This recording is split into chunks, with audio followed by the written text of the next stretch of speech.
Hey, what's going on everyone, and welcome to the RC Retro channel. Got a giant box here. I know what you're thinking. Nope, not a buy box, sorry. This was sent over to the channel from my friend, Staten Island Rock. He's a huge fan of the channel, huge supporter. He sent me a couple other RCs over the past few years, like a Hirobo Alien Mid 4, a original Tamiya Wild one, and now this ginormous truck that's in this big box.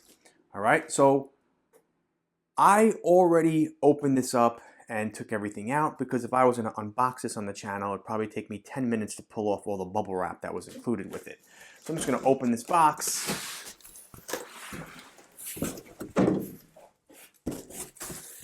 And take out the Thunder King. Look at the size of this thing. It's ginormous. Ginormous for a monster truck that came out in 1991. It was from MRC, who used to partner with Tamiya and then I guess broke away, and I guess to make themselves stand out from Tamiya's 1/10 scale line, they came out with their own 1/8 scale line called World Scale, where they had an electric monster truck, a nitro monster truck, and a 1/8 scale buggy as well. But this is the Thunder King, their electric version. It is ginormous. I don't think you can really get a true sense of how big this is, but in a little bit I'll grab some other RCs to compare it to.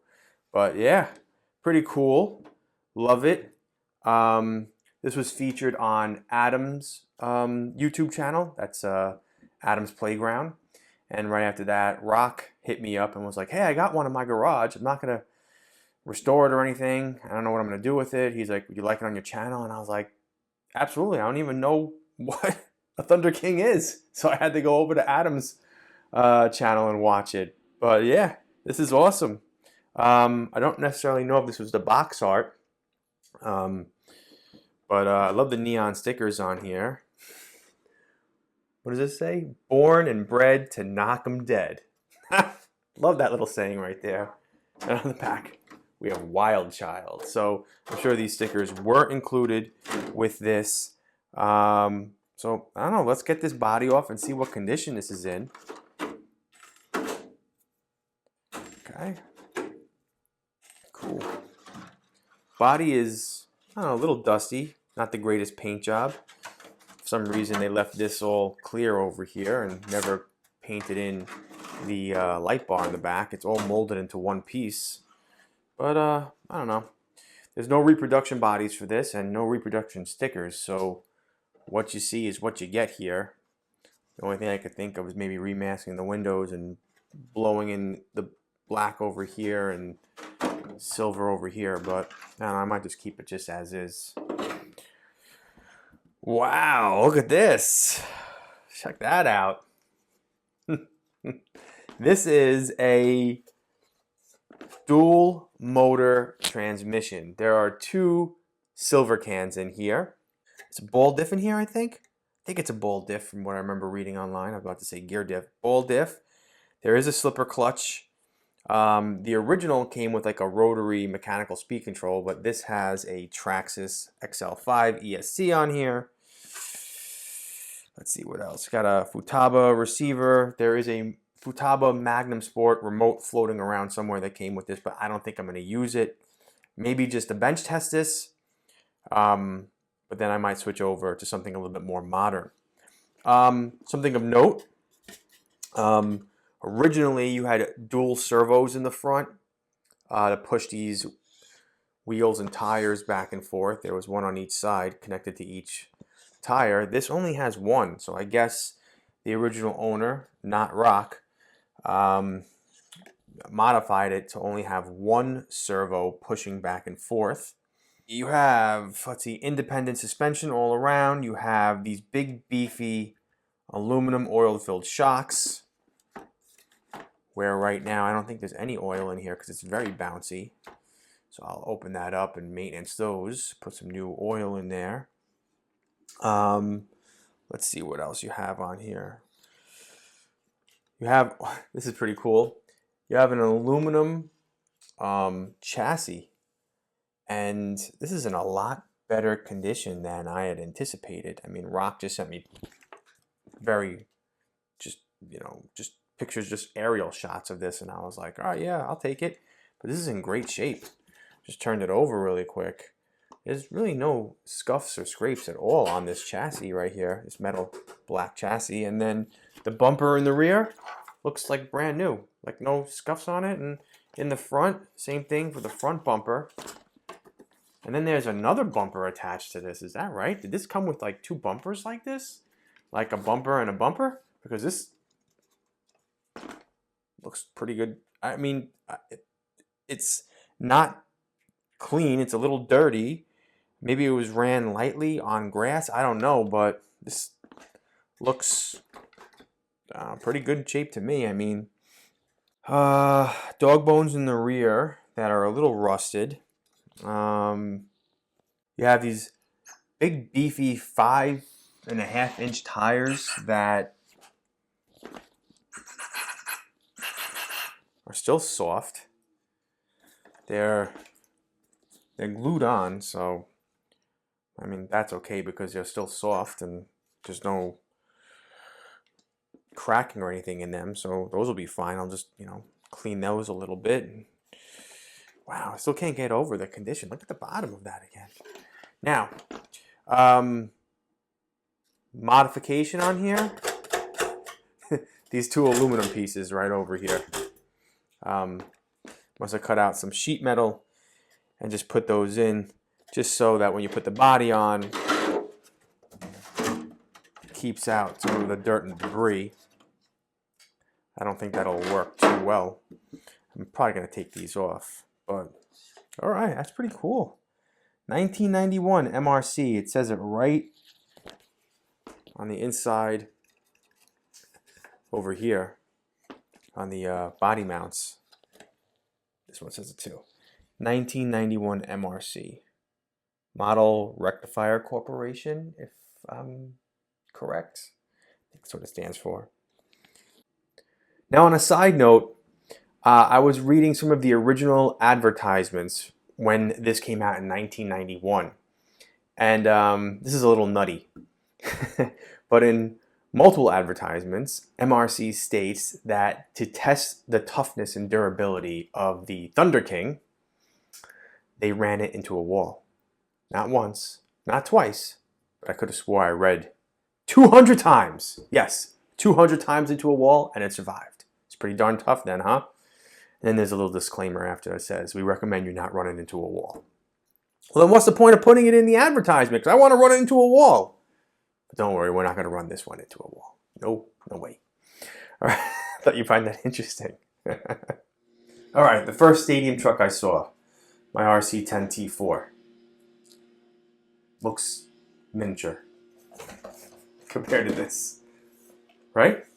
Okay, let's put this one down over here. And then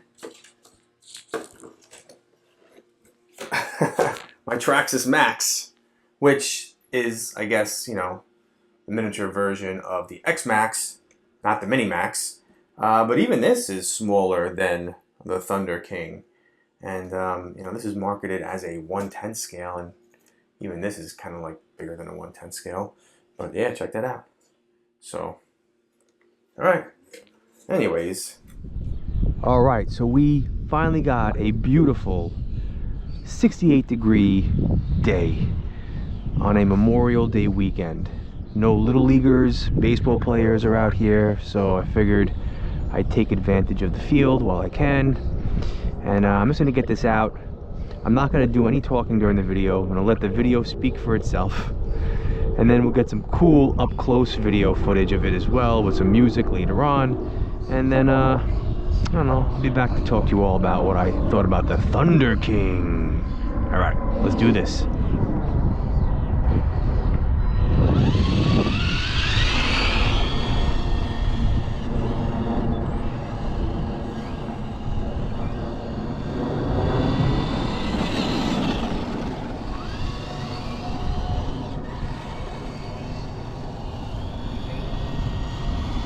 We're coming home.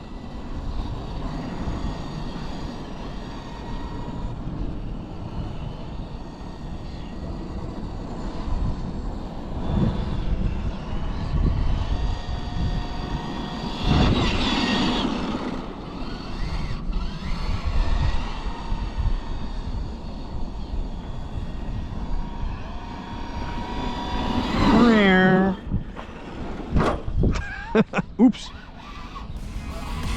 Through the legs into the fence.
Again.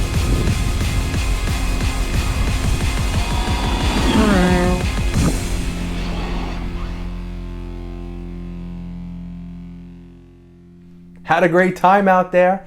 Managed not to hit any walls, even though if we did, the Thunder King would have survived. But I did manage to hit the fence a couple times. One of which you saw when I went under the legs, hit the fence. Doesn't matter. The Thunder King is super strong. Just super slow. But regardless, I had a great time out there. Had a beautiful day. I really enjoyed the weather and I enjoyed running this. Also, you noticed at the beginning of the video was shot a while ago with my old studio in the background. And now it's the newer studio layout. I shot that video, the beginning of this video, almost a year ago. And just never got motivated to get the Thunder King out. And finally did, and I'm glad I did because I had fun. But between then and now, I did take this apart and maintenance everything. Took apart the gearbox, cleaned it all out, cleaned out the shocks, new oil, just cleaned up the whole truck. Took off those aluminum sheet metal protectors on each side. Put a simple setup in here. But as far as how it ran, kind of slow, even though it has dual motors. It's 2 silver cans. It's more along the lines of the speed of a Clodbuster or my USA 1. You could probably put faster motors in here, but I didn't. Just want to keep things simple. And the gearbox in here, the diff, I rebuilt it and then put it back out there. And for about 5 or 6 minutes, it was fine. And then it started to slip and make a weird noise. And I don't know if you picked up on it in the video, but I was like, what the hell? I'm just going to run it. I thought maybe it was a slipper, and I tightened the slipper, and I kept tightening and tightening, and nothing was happening. So it's definitely the diff. That's going to have to be like totally taken apart, totally rebuilt. Maybe even if I could source new parts. I highly doubt it, because you don't find parts for this too often. But regardless, still managed to have a good time out there. As far as what I'm running in here, like I said, just the silver cans, and I just put in a Hobbywing 1060 ESC in here. But yeah, it's nice and clean now. And earlier in the video, I said that there was possibly a modification probably made by the original owner to only have one servo rather than running dual servos. That's not the case. There's just one servo in there. I guess they were running it with one servo, and I guess you can do that. I decided just to continue with the one servo, but I put a 20 kilogram high torque servo in there. So this way there were really no issues with pushing these tires back and forth. But other than that, I mean, the suspension on here was pretty smooth. It was a little on the slow side, but whatever. It's a big truck. Ginormous. And yeah, still had a good time with it. So there's your Thunder King. Had a great time. Okay, so with that, I'm going to wrap up this video. Keep it short, simple, to the point with how it ran. And still no real scratches underneath, even when I was jumping it. Actually, just a couple scratches right over there, and that's really it. I don't know what else to say. 1/8 scale vintage monster truck. Crazy. All right, well, I hope you enjoyed this video. Thank you so much for your support, and I'll check you all in my next. Take care now.